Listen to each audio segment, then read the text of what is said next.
Hello, I'm Michaela and today I'm going to do the book Snob Tag. So if you see me look down at any point, I am looking at notes just to make sure that I know what I'm actually talking about. And the first question is for the adaptation snob. Do you always read the book before you watch the movie? And no, not always. Half of the Harry Potter series I read before the films, the rest I didn't. Simply because as a small child I didn't really read them. And I caught up eventually, and with books like The Book Thief, I did read that before the film specifically. I enjoyed both the movie and the book the same. I think they're both fantastic, and I think the cast in the film was chosen perfectly for it. So either way, I don't really care if people do it either way. It doesn't really matter as long as they enjoy the content that they consume. And number 2 is format snob. You can only choose one format in which to read books for the rest of your life. Do you choose a physical, ebook or audiobook? And for that I choose audiobook. Sorry, not physical. Simply because it's nice to have something in your hand. But I do use all of them. I regularly use audiobook, ebook and physical. I think they're all useful for their own different reasons. Audible, like audiobook and ebooks being the easier to get around. You don't have to carry a lot to use them. You can just use your phone if you really wanted. You have that everywhere anyways. But with physical books, I understand they are chunky and heavy, but it's just nice to have the book in your hand because I tend to miss them after a while, so I've chosen physical. Number 3 is ship snob. Would you marry or date a non-reader? And yes, I am engaged to one and will eventually marry him. So yes, I do plan to marry a non-reader. And number 4 is genre snob. And you have to ditch one genre, never to be read again, for the rest of your life.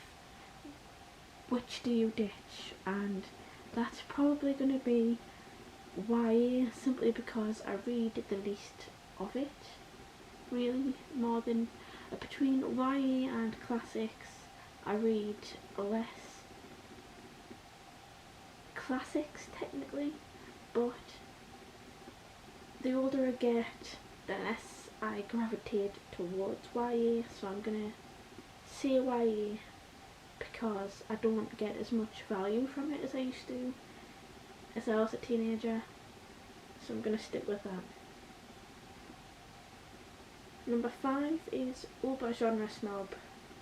You can only choose to read from one genre from the rest of your life.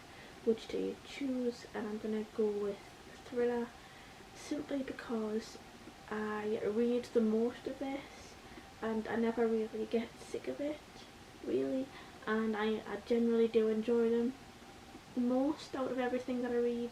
I tend to give them the highest ratings on Goodreads and Amazon and things, and typically enjoy them more than YA and classics. I get the most luck from them, really, so I'm going with that.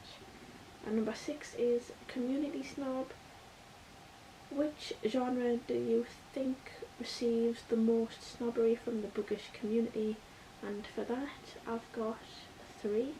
I think classic, erotica and YA.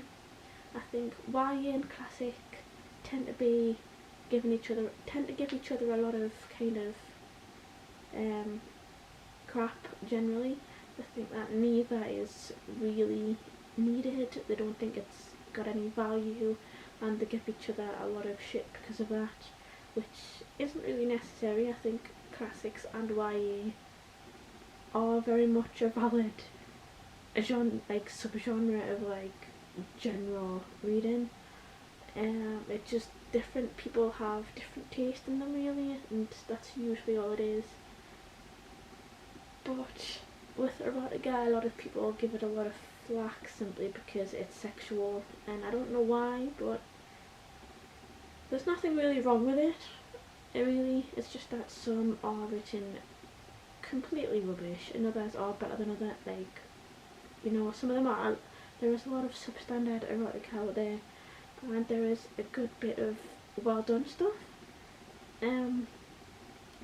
But it's just finding the good from the weeds, essentially, with that. Like with all genres really, that's all it is. And number 7 and final question is snubbery recipient. Have you ever been snubbed for something you've been reading or for reading in general? No, not really. Some of my friends don't really get it, why I read at all, but they don't really give us any flack for that. And I tell them it's like watching TV or going to the movies. You know, if you like those things, reading is no different to enjoying that at all. But beyond that, and all, people don't really give us too much flack for it. And if you want to do this tag, then go ahead and do it. I wasn't tagged by anyone, but I did get this idea from R.G'sDevilship, who I will link either in the description or in one of the corners. And I hope to find out if you're going to do the tag as well, and thanks for watching.